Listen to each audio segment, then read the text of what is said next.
বিমানবন্দর চেকপোস্টে 50 লাখ টাকা নিয়ে আটক জামাত নেতা।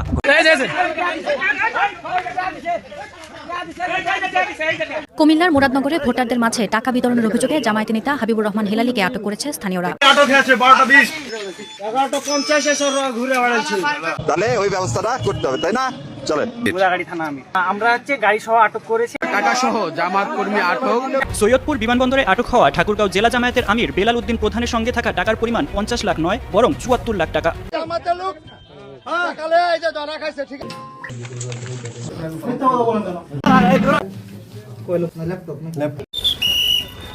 দেশের বিভিন্ন প্রান্তে টাকাসহ জামায়াতের আমির ও নেতাকর্মীদের আটক, ভোট কেনার অভিযোগ। আসসালামু আলাইকুম রহমতুল্লাহি ওয়া বারাকাতুহু। দর্শক, অত্যন্ত ভারাক্রান্ত হৃদয় এবং দুঃখজনকভাবে আপনাদের সামনে জানাচ্ছি, আগামীকাল নির্বাচন বাংলাদেশে, কিন্তু এই নির্বাচনকে সামনে রেখে যেভাবে টাকার ছড়াছড়ি এবং যেভাবে মানুষকে কেনার একটা পরিবেশ দেখতে পাচ্ছি আমরা, এটা অত্যন্ত দুঃখজনক।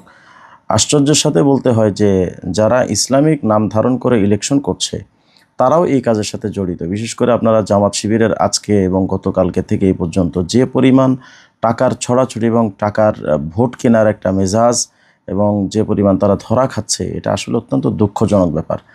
ইসলাম চর্চা যারা করবে তাদের মধ্যে তো এই বিষয়গুলো আসা কোনোভাবেই উচিত নয়। কারণ ইসলামে ভোট কেনা অথবা ভোট বিক্রি করা, এটা কোনোভাবেই ইসলাম সমর্থন করে না।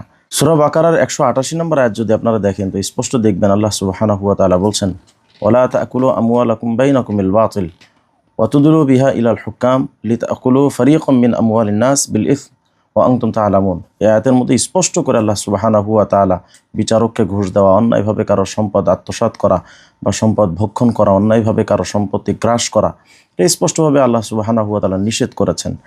তাছাড়া সুনানে আবু দাউদের 3582 নম্বর হাদিসটা যদি দেখেন, আব্দুল্লাহ ইবনে আমর রাদিয়াল্লাহু আনহু থেকে বর্ণিত, তিনি বলেন, লাআনা রাসূলুল্লাহ সাল্লাল্লাহু আলাইহি ওয়াসাল্লাম আর রাশি ওয়াল মুস্তারশি, অর্থাৎ ঘুষ প্রদানকারী এবং ঘুষ গ্রহণকারী উভয়ের উপরে রাসূলুল্লাহ সাল্লাল্লাহু আলাইহি ওয়াসাল্লাম অভিসম্পাত করেছেন। তাছাড়া মাজমুউজ যাওয়ায়েদের 4 নম্বর খণ্ডের 202 নম্বর পৃষ্ঠার মধ্যে স্পষ্ট করে হুজুর সাল্লাল্লাহু আলাইহি ওয়াসাল্লাম হাদিস বর্ণিত আছে, আর রাশি ওয়াল মুস্তারশি ফিন্নার, ঘুষ প্রদানকারী এবং ঘুষ গ্রহণকারী উভয় জাহান্নামে যাবে। তাহলে আজকে ইসলামিক নাম ধারণ করে যারা এই ঘুষের আদান প্রদান করে যারা ভোট কিনতে চাচ্ছেন, আপনাদের তো এই বিষয়টা স্পষ্ট জানা উচিত। শাহাদাত কখনো কেনা যায় না। এই ফিকি ইসলামীয় আপনাদের ধারণার থেকে এখন বের হয়ে গেছে শুধু ভোটের ধান্দার কারণে।